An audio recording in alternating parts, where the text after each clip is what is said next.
You mentioned consumers wanting more information now than ever before. How does all of this connect to the idea of the trust economy and consumers wanting more control over their digital lives and having more choice in terms of the companies and brands they choose to support?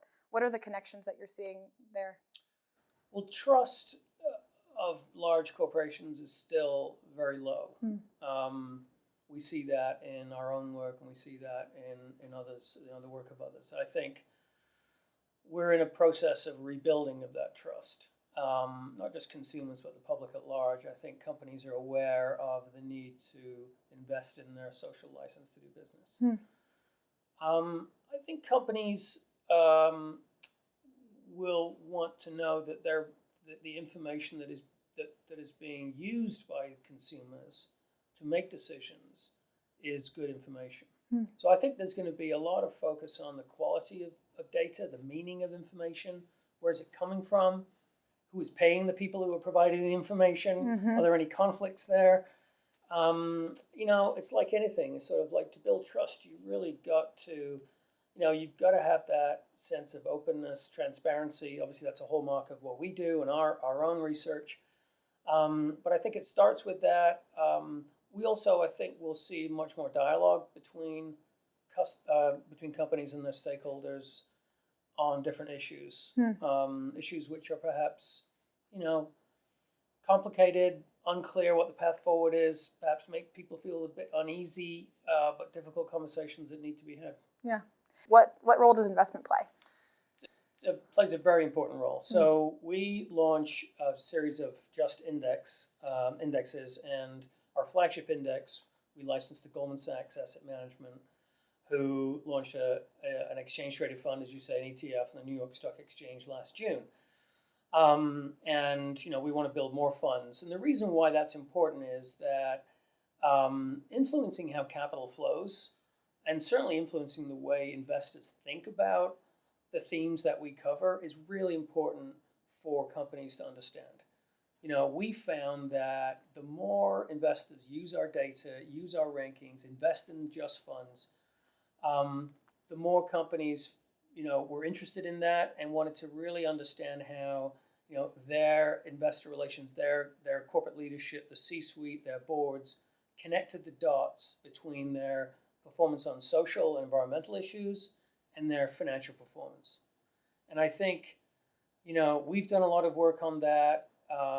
We see companies that are just leaders, with a lower environmental impact, with paying their people more money, more women on their boards, better performance throughout their supply chain. They're better in corporate philanthropy, and they do better in terms of financial performance. They have a higher return on capital, and their market returns are better. So we feel like there's a strong link there. We do a lot of work to unpack that and explore it.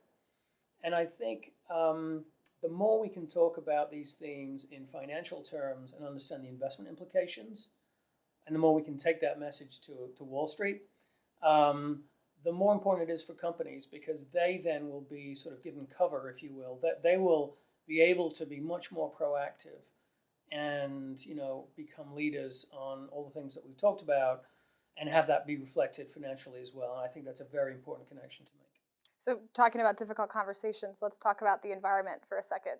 So in our research too, we've seen that consumers are willing to pay a premium for sustainable products. They're willing to change their consumption habits. But how do you see the environment, one, growing as an issue area in what you measure, but also how does that interplay with some of the other issue areas that Just Capital takes a look at in its research?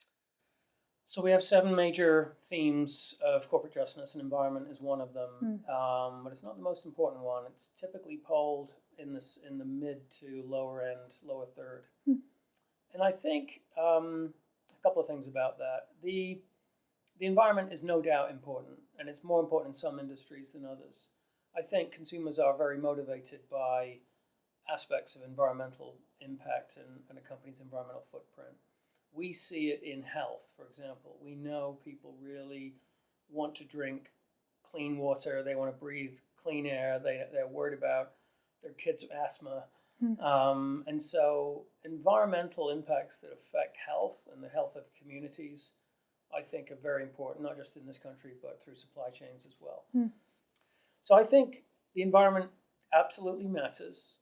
I think the data on environmental performance is probably better than data that we see on other vectors of non-traditional performance measurement.